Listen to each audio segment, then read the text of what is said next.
Hello chess fans, in today's video we are going to check out the most brilliant attack of the Speed Chess Championships Finals 2024.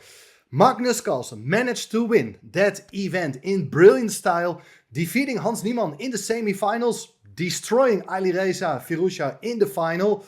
But game of the event was played in the battle for third place between Hans Niemann and Hikaru Nakamura. This is a game you certainly don't want to miss. It's a brilliant attack with spectacular sacrifices you don't get to see every day at this level. Hans is playing with the white pieces, Hikaru with black.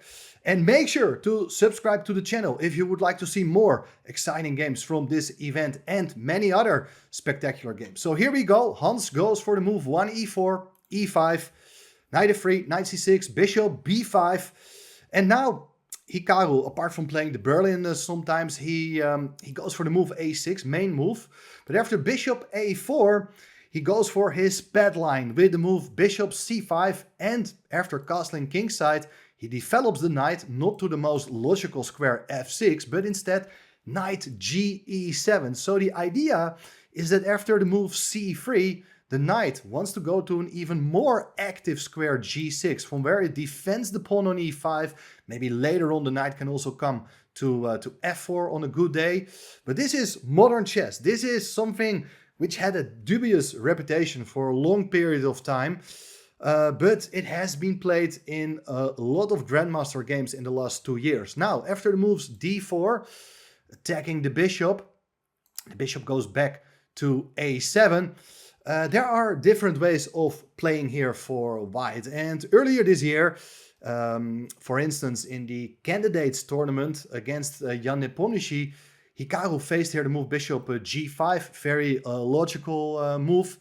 Bishop e3 is the idea of Hans. And well, after castling kingside, knight bd2, d6, rook e1, black goes here for the move king h8. Now, you may wonder why to play this move. Well, at some point you would like to use your f-pawn. And then you better move your king away from that potentially vulnerable diagonal. White played kind of a logical waiting move, h3, preventing the bishop from ever coming to g4. But this is already an interesting moment, because what is black exactly going to do? It's very important to realize that a move like f5, it's the kind of aggressive move, was not played by Hikaru, and it's also not a good move. It will run into pawn takes, and if you do take with the bishop, then white is able to ruin the structure with bishop takes c6, you take back with a pawn, then you can take with a pawn on e5. Everything will be swapped, also the bishops, the dark squared bishops, and eventually you end up with a weakness on e5 as black. So white is clearly better in that case. So here you see that white's moves, white's pieces are well placed to anticipate a potential pawn break in the center by black. Therefore, black instead played the move f6, over protecting the pawn on e5. Now the bishop goes back to c2. And, well, knight ce7 was played. Also a remarkable move. If you're new to the system, you may think, what is black contemplating here? Well, Hans continues with the logical Ruy Lopez Spanish move, knight f1, maneuvering the knight over to the king side. And black goes for the move c6. That is the main idea of dropping back with the knight to e7, to place the pawn on c6. On a good day, black is able to strike in the center with the move d5. Now, knight g3, very logical, consistent move by white. Bishop e6, queen d2, both sides are still in the process of completing their development.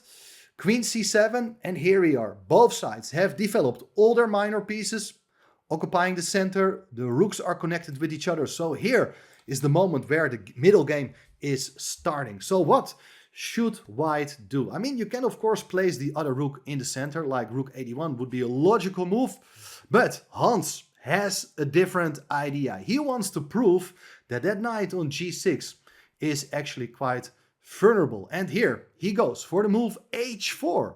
Fantastic idea, threatening to go h5, to hit the knight on g6, and the knight doesn't have a square to go to. I mean, you cannot go to f4 because the queen and bishop are both controlling the f4 square. So therefore, black moves the rook from f8 to d8, so the rook can potentially support the pawn break d6, d5, and after h5, the knight can come back to f8. You understand?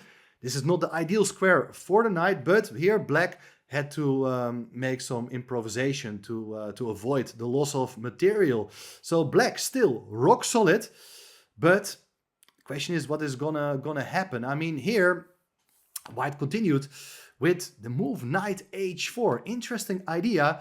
In combination with this pawn, white is trying to add more pressure to the king side. Possibly the knight will come to f5, but Hikaru is not going to sit and wait. He's an active player, especially active defense he's usually aiming for. And then there's this move d5. Finally, he opens up the center. So there's a lot of tension, and who is going to capture first? That is the big question. Well, Hans has a different opinion and maintains the tension and just tries to create another weakness with the move h6. He's intending to take that pawn on g7, and if the pawn on h6 is gone, then the white bishop can come to h6. So how should black cope with that threat? Well, probably the safest move here is to go for the move g6.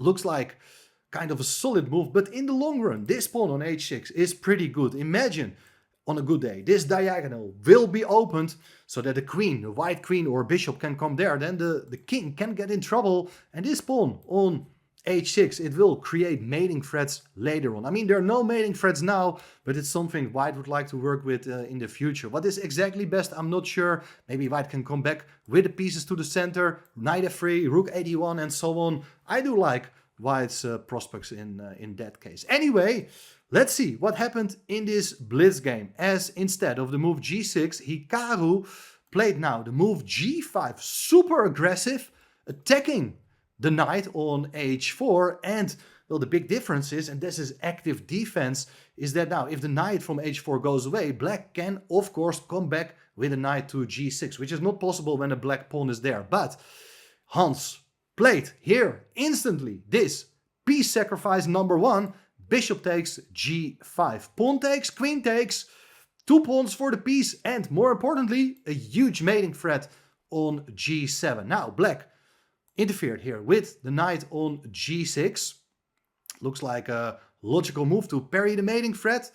Queen f6 check played. The king gotta go to g8, and here we are at a critical juncture. What should white do here? I mean, in the game, Hans played a very logical move, knight takes g6, but much stronger is to open up the diagonal for the bishop on c2. Pawn takes d5 is just completely crushing. For instance, if you do take back with the bishop, now you take with the bishop on g6. If you do take back, you take with the knight, everything comes off the board. White gets a lot of pawns for the piece. So that is crushing. But the key trick here is that if you go here for the move rook d6, looks like very clever intermediate move, attacking the queen. If the queen goes away, then there is knight takes g6. Maybe this was seen even by both players, but white can play here bishop f7.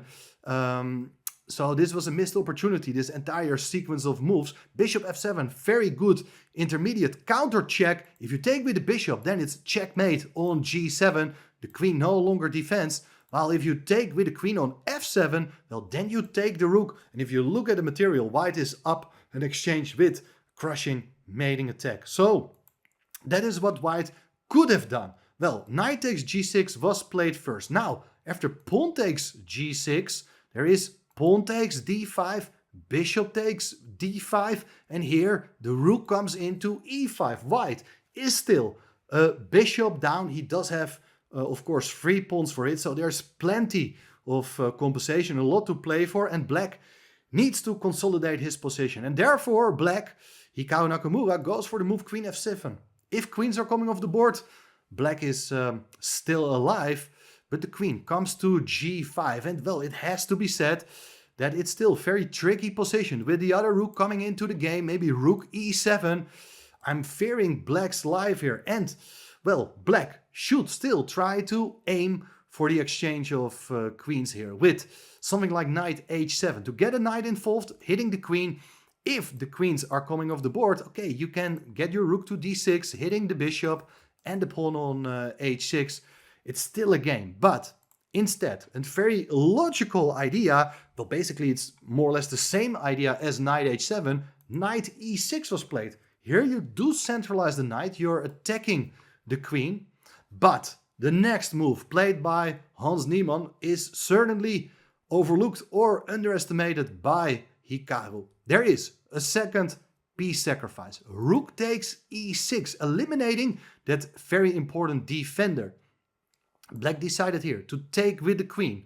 And where's the compensation? White is a full rook down. You may consider taking the pawn on g6 immediately, but there is a very important intermezzo here with this nasty Zwischenzug. Bishop to f5. Very cool idea as you're attacking the queen. Of course, the queen can't take the bishop. It's defended by the knight. The g-pawn is pinned. So the bishop stays on the board and you're basically forcing the queen to go to an inferior square. Now, queen goes to d6 to keep the pawn on g6 defended. Only now you take the pawn on g6. So what has white accomplished? Well, after getting out with the king from the g-file with king h8, the knight from g3 comes with tempo to f5 to hit the queen on d6. That's why white inserted that move bishop f5 before doing anything else. The position does look pretty bad here. I mean, you're still a rook down. You have 4 pawns for it. That is quite a nice compensation. But most importantly, black's pieces are still offside. Now the queen goes back to f8. Also keeping control over the f6 square. So the white queen is unable yet to give a check. So the attack continues here with calm move, bring all your troops to the battlefield, rook to e1. Fantastic idea with the plan of getting the rook to e7 and then probably a check on h7. Therefore, the move rook d7 was played by Hikaru. And now another key moment in this game. Don't forget, guys, this is a blitz game, which explains the multiple mistakes by both sides. But still, it is incredibly spectacular. And well, the move played by Hans, well, there's something to say for it. He goes for the move knight e7 with the idea to block the path for the rook is no longer able to help in defense. And white is actually threatening queen e5 with checkmate. Look, the knight takes away the g8 square, the bishop, the h7 square. The king is caught in the corner. However, what white should have done instead of knight e7 is this move, knight h4. Similar idea, with the idea just to go back with the bishop and probably get a knight to g6. And if you defend now with the best defense, rook d6, so that in case of a check, you can always go for queen f6. But after rook e7, there's also queen f6.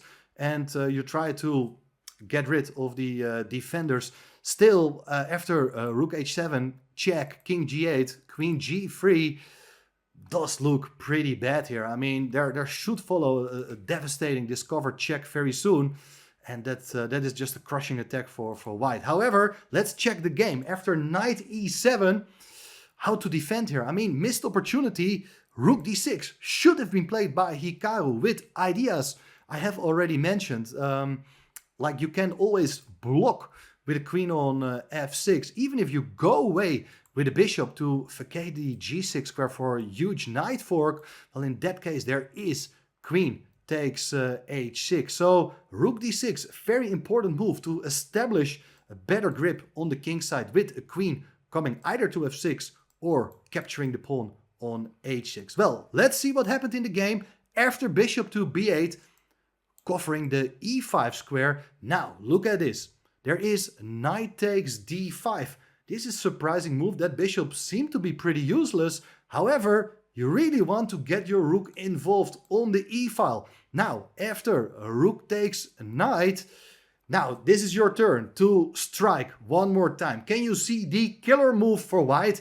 This is the big question. In the meantime, you just hit the subscribe button one more time. Thanks for doing that. You can also support the channel by making a PayPal donation. Share this video among your friends. And then it's time to reveal the final killer blow played by Hans Niemann. As now, look at this, the queen is under threat, you gotta do something about that queen, but how to give the attack a new impulse? Look, there is queen f6 check, deflecting the queen from its defensive task on the back rank. After taking the queen, there is a rook e8, the pawn on h6, the bishop on g6, they're taking away the squares on the 7th rank, and mate cannot be avoided. Very spectacular idea. There's nothing black can do. After queen f6, black resigned. Should be pointed out that after king g8, you can just give checkmate with a pawn. So, crushing mating attack with both, not both, just piece sacrifice, an exchange sacrifice, and then at the end, the coronation of this beautiful attack, also a queen sacrifice. Beautiful game played by Hans Niemann. Let me know in the comments what you think of it, and I will see you very soon again.